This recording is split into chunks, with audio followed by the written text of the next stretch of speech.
Hello, welcome to Economic Statistics 320. So this is the first class and it's snowy outside. Snows hard outside. So I'm glad that um, we don't have classes today. Uh, by the way, okay, so this is just an introduction for this course. I will explain how we are going to go through the semester and some basic plans and policies, and then I will explain why we have to study this class, and then some advice for those who are interested in going beyond the classroom. Right? So first of all, it is a hybrid asynchronous course, right? So we meet only once a week, and at Humanities 137, so we are supposed to meet like in class for this lecture, but due to the snow, we are doing it asynchronously. So just imagine we are facing each other. And the reason why you are taking this course, I understand, is because it is required for econ majors. Right? You have to take this course to get any degree in economics, but it does not fulfill any gen ed requirement. So it does not fulfill like social science or any gen ed. So if you are taking this course for to do something like gen ed, then think again. Okay, my name is Byoung Park, and I'm an associate professor here. And the best way you can contact me is through the email, right? You can just email me at this email address, or you can just stop by my office at Catskill, third floor.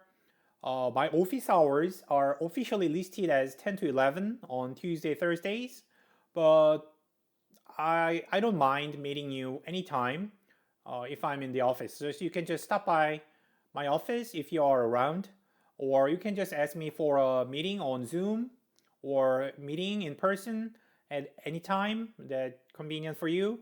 So feel free to shoot me an email. Okay. We have an assistant, Shako. He is very eager to help you. So his office is also in Catskill, third floor, and he has office hours Monday, 3 p.m. to 4 p.m. So if you prefer this time, and I understand that TAs are usually like easier to approach to. So if you prefer asking questions to TAs, then Shako is knowledgeable. He's a PhD student in our department, so you can ask questions to him. Also, I welcome you to come to me to ask questions. That's also fine. So don't hesitate to ask questions or approach to the professor or the assistant. It's not general. It is general advice. It's not for this course. So you should exploit the resources that you are paying for, right? It's like you are subscribing to like Netflix. Like all the professors are contents on Netflix. If you don't watch them, if you don't utilize them, you are losing your money. Okay, so let me briefly explain the rules about your degree, graduation. Some students are confused what they need from this course. Simply speaking, you need this course. That means you need a passing grade, right? And passing grade means anything but failure, right? So D minus is still okay for your graduation, right? So you still fulfill the requirement, right? This course is required for econ degree. That means you have to finish this course without failure, right? However, if you get to a low grade here, then there might be problem somewhere else when you graduate. So your overall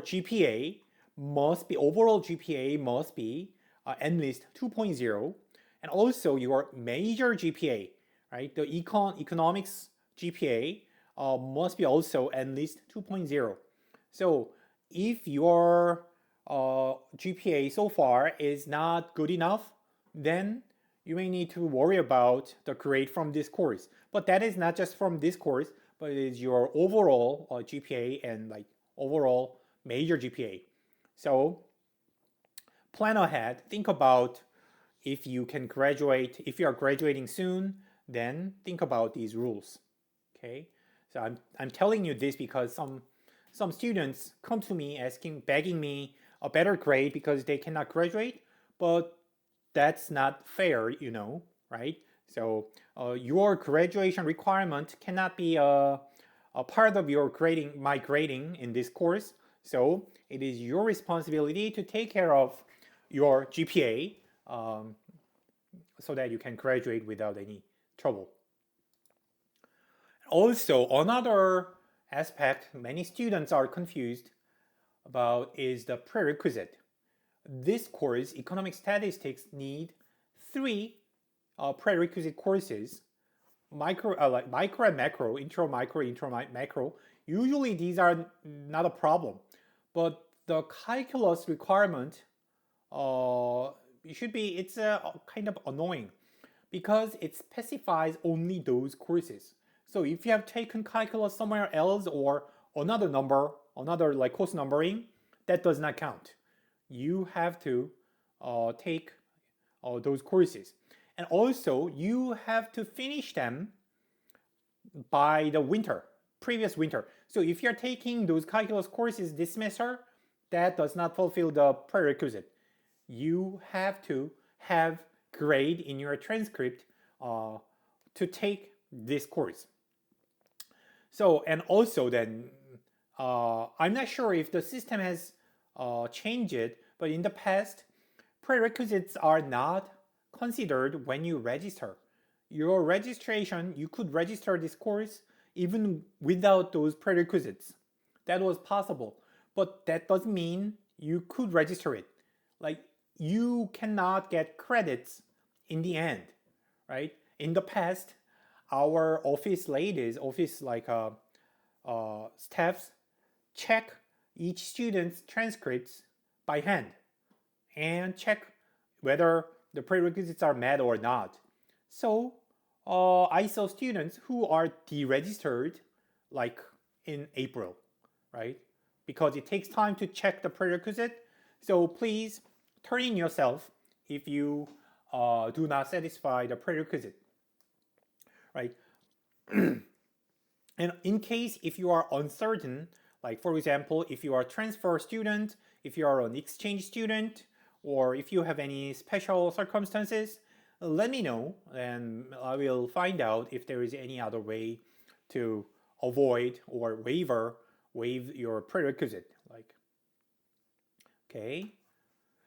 Okay, then as you know, this is a hybrid course. So let me explain my plan, what I'm going to do with this structure. So we meet once a week in class, and also the other half, online portion of the class will be online lecture videos like this, right? And my plan is, let me explain the history. So I've been teaching this course since 2013, right? Yeah. So, and of course, before the COVID, there was no online, right? Everything was in person, and it was like that. But everything changed in 2020. So I have taught this course fully online for like 4 or 5 years, and I like that. Especially, I could improve my lecture quality by kind of repeating my recording. I can record again and again. If I make a mistake, I can re-record, and also I can utilize more techniques like demonstrations and here without much time restriction. Right? Of course, the problem was the lack of interaction with students. Right? Also, I thought it would be better for students because you can watch the video anytime you want, and as many times as you want, right? If you could not understand certain part, then you can repeat that. Or if you already know a certain part, you can kind of go quickly through that chapter. So you can choose your pace. I think that is a big plus for an online lecture. But like so then after the COVID and the university wants all the professors come back to in-person teaching, which I understand. So I'd like to combine the advantages of in-class and online lectures. So uh, online, like as I said, online lectures are more like repetitive, like algebra, computational, demonstration things.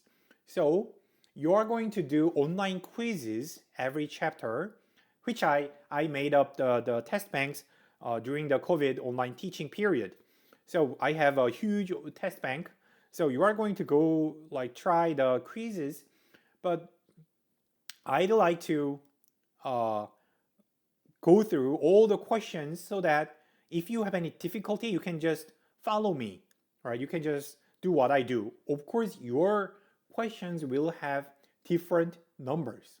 So you just follow, copy what I do, but with your own numbers. So it is more like algebra. Repetition is so important in understanding statistics in any math or economics. Repetition exercises are so important.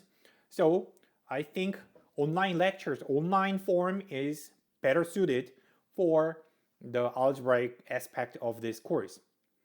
On the other hand, in class, I'd like to focus more on conceptual explanations, the ideas, right? I can just write down on the board, or I can like get questions and answer questions more interactively, and also I can use examples, which is interesting to me. So also that is what I did not like about the online teaching in the past. So that was the reason why I designed my course as a hybrid. So this is a hybrid. So like every Monday, I'm going to go through the slides in class so that I can explain the ideas. But I will skip a lot of algebra, right? Algebras will be skipped in class. Instead, you will do the online quiz and we'll get the quiz walkthroughs like guide videos. So that is my plan. And also, I taught this way last semester. I was not that successful because I'm skipping kind of too much slides, lack of time due to the lack of time. Like once a week is not enough. So last semester I taught up to 12 chapters, but I cut down it to 10 chapters. I dropped the last two chapters because the time is too much limited and I could not fully explain the ideas in class. So I'm still adjusting my teaching plan, my lectures, to maximize your learning, right? So please, but it is not set in stone. So if you have any suggestions, feedbacks, let me know, and I'll be happy to listen to them and reflect them in teaching. Okay, like so. Here is more like nice looking, professionally looking, diagram. So in class, every week we are going to meet in class. Also, every week there will be online lectures, and based on them, you are going to do online quiz, right? You are going to do online quiz, and also I will provide the guide videos. You can just watch the videos to do the quiz if you have difficulties, and then in the end, you are going to take the exams again in person in class. So online quizzes and online lectures are for your exercise. And then like if you master them, like if you did do them enough, then you should be able to do well in class exams. Okay, that's what I'm going to do. And everything will go kind of weekly. So as I said, there will be 10 chapters. There used to be 12 chapters, and I had to finish each chapter in a week, which is very, very difficult uh, in this structure. So I cut down to 10 chapters. And online quiz will be uploaded at the end of each chapter. So you will have 2 weeks to do the online quiz. Okay. And then online lectures will be uploaded on my YouTube channel, like you watch this here, right? And of course, I'll post the link to Brightspace, so that you can just watch it on Brightspace. But also, you may subscribe, or you can. I'd like to make your access as flexible as possible. So my YouTube is like subscribable, or you can just watch it anywhere, anytime. So it's up to you. And also you can watch my past lectures. Basically the materials are the same, but if you didn't like my lecture this year, or if I may not do well in a certain part, then you may go back to the last year or the previous years, and then maybe I could do better job in the past. So that is also a possibility. Good thing about your YouTube channel, like online lectures. Of course, I don't monetize anything, but there might be like advertisements or commercials on your while you watch my videos, but that's not my fault. That's just basic YouTube thing. As I said, it's a guidance on your quiz. And online quiz, the structure of the online quiz is basically multiple choice questions. Every quiz has 10 multiple choice questions, and each question is 1 point.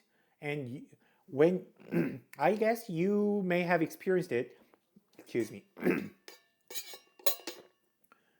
when you when you start a quiz, you are going to get full set of 10 questions and then answer all of them. And then if you click submit, then you can check the grade right away, right? It will show you the grade. And then if you don't like the grade, then you may retry the quiz at that time, immediately.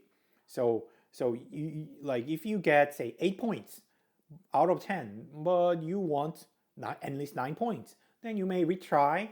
Then you are going to get a new set of 10 questions, basically the same questions, but the numbers may be randomized, right? If you're lucky, you may get the same number.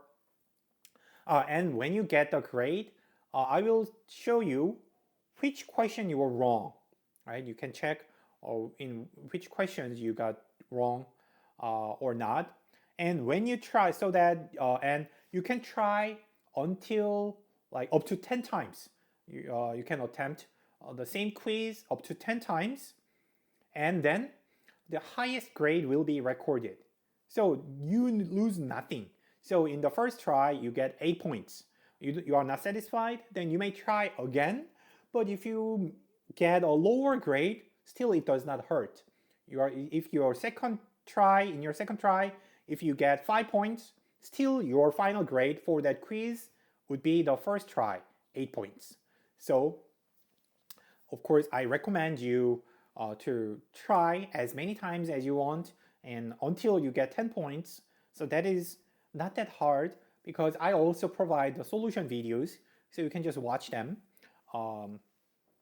That is your exercise by repetition. So ideally, that's what I want. Also, I'd like to incentivize the hardworking students. If you work hard, it's not that hard to get 10 points every time, right? So by repeating the questions. So think about that. If you are ambitious, then you can get full grades every time. Also, the exams might be harder to collect points. So collect easy points in quizzes. That's my recommendation.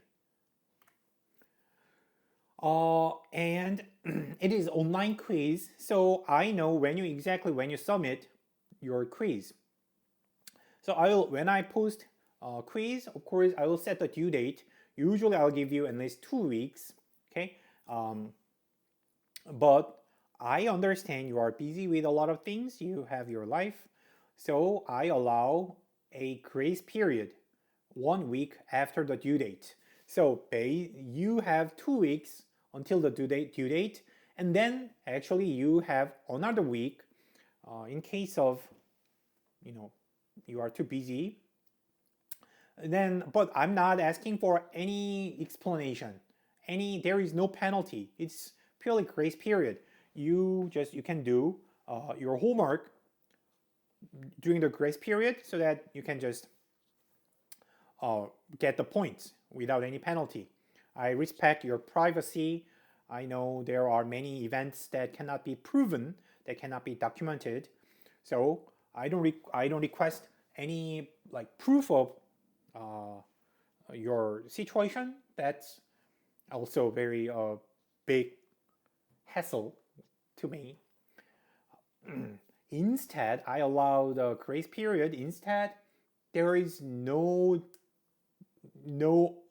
exception after the grace period. Once the grace period is over, absolutely no submission will be accepted, right? Automatically you will get 0 point, right? There is no extra points, there is no makeup. So I set it here so that in later I cannot change my words. It is my policy. Even if you have a very sad or serious emergency, still this policy will be applied. Please understand and plan ahead. I give you 2 weeks. That does mean you can delay until the last day, right? I recommend you do it early, and so that even if something happens, still you can do the homework on time. And midterm exam is on Monday, March 23rd. This is right after the spring break, right? The first Monday after spring break in the regular class time at the regular classroom, right? So it'll be simple. So first 5 chapters. So my plan is to finish the first 5 chapters before the spring break, and you can study them during the break. And what I'm going to do is I'll make 10 questions, but they are simply just the same questions from the online quiz. I will use online quiz as a test bank for the midterm exam.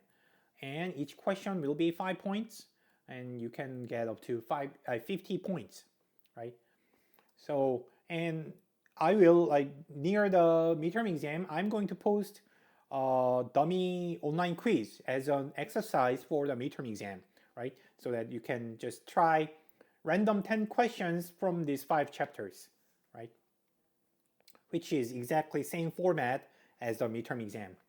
Okay, we can talk about that later near the midterm exam. And we also have final exam. It's on Tuesday, 1 p.m. to 3 p.m. in the same classroom. And this schedule is set by the university, right? It is set by the university. I cannot change it by myself. So the schedule is set. Please respect the university schedule, right? And so 20, and the format is pretty much the same with 20 algebra questions, and coverage is all cumulative from chapter 1 through the last chapter. And I will choose 20 questions from the online quiz bank, and 5 points for each, and total 100 points. Okay, pretty straightforward. Then in total you have 100, excuse me, I will talk about that later. By the way, I think I made a mistake. I'll talk about that later. So in case you missed the exam, it is failure, right? So my policy is for a makeup exam, you need an official academic accommodation letter from the office of the vice provost and the dean for undergraduate education, right? To miss the exam, you need documentation. Exams are more serious, right? It is undergraduate bulletin policy, right? It's not my policy. So I will follow the undergraduate bulletin policy, and I may say no to your makeup exam, right? So for example, I have experienced a lot of kind requests with absurd reasons. Like, so for example, a student missed the class because missed the exam because he was broken with his girlfriend. That is sad, but if you cannot document it, that is not a reason, like reasonable reason to make up for that exam. Also, I saw a student who just missed the exam. Then she said she was traveling. She was going back to her home country on the day before the final exam, and it's her problem.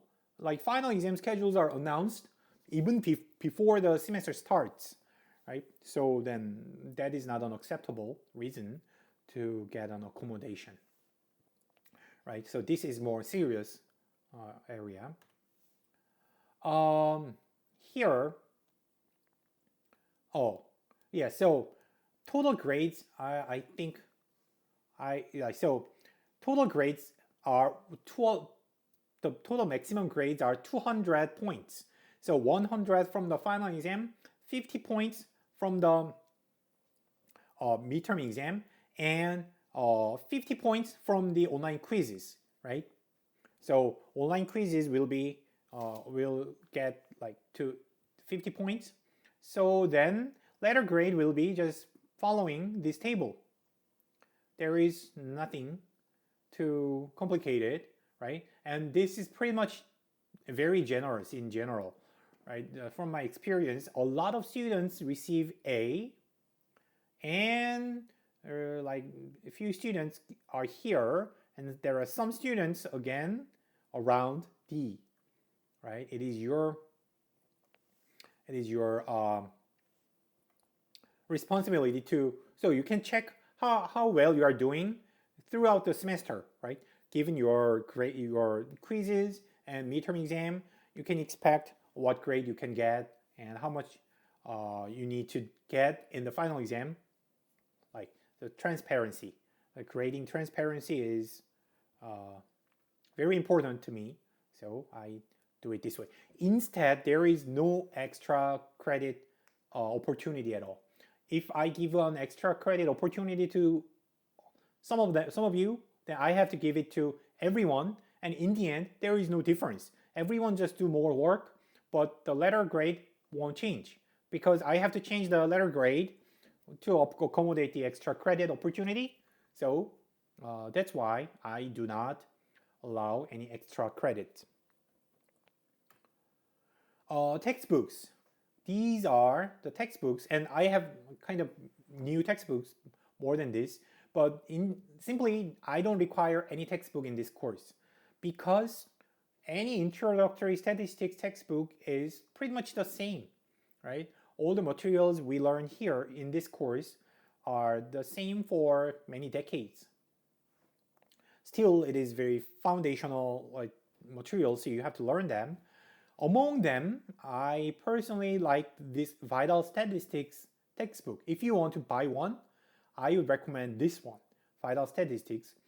But you don't need to. So this is most similar to my curriculum. Also, there are online textbooks, free. They are free. So I found two major websites, Open Intro and OpenStax. I don't know who is making those textbooks and how they make money, but Open Intro Statistics, Introduction to Modern Statistics, and OpenStax, Introductory Statistics, Introductory Business Statistics. You may just use any of them, and if you don't like one of them, then you may switch to another. It's free, so why don't you read them? Okay.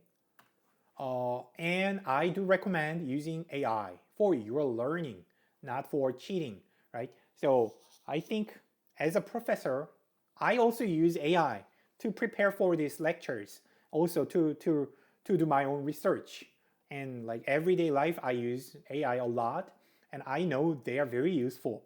I use Gemini, ChatGPT, Claude, Grok, Copilot, um, and Perplexity. So I use 6 AIs for like differently for different purposes. So you have to learn how to utilize them, how to maximize their potential, right? That's what you have to learn. But of course, you may use it in a bad way, like just copying the question and getting the answer and take the answer from the AI without thinking anything. So then to prevent that, there are midterm and final exams, right? Midterm and final exams like will check if you have understood and if you have repeated like did the exercise for your portion on your end, right? So for the exam, your online quizzes are basically a preparation for the exams. So, and when you have questions, you could come to me, but also asking to an AI might help. Of course, AI might be wrong. That is another problem. So you have to use AI wisely and more carefully, but it's definitely useful, and I I recommend you using AI throughout the course, right? By the way, in the midterm and final exams, it will be closed book exam, but I allow 1 page cheat sheet. So you may write like a 1 page letter size paper. You can bring 1 page, and you can write down whatever you want, like formulas or numbers. Uh, just prepare. You can prepare 1 page cheat sheet in the exam. That's all you can have, right? And you can use calculator in the exams, but of course you cannot use AI in the exam. That's my policy. And in case of severe weather like today, we are going to do online lecture like this, right? So, and then how can we make the decision?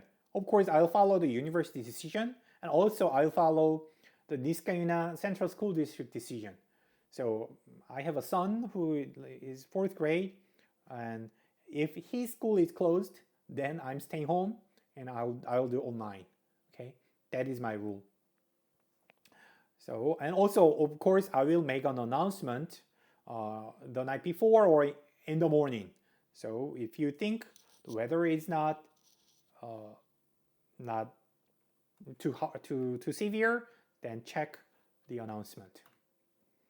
Academic integrity, of course, is very important, and I'm not going to say a lot about don't cheat. That's the same the basic conclusion, of course. Reasonable accommodations. If you need an accommodation, then you have to go through DAISS, right? So get a letter, then I will get notified from this office. So then I can give you appropriate accommodation, like for longer exam or things like that. So let me know. Okay, so this is part 1 of today's lecture. I'm going to stop here, and in a separate video, I will talk about why you have to study this and more general in about statistics and data analysis. Okay, see you later.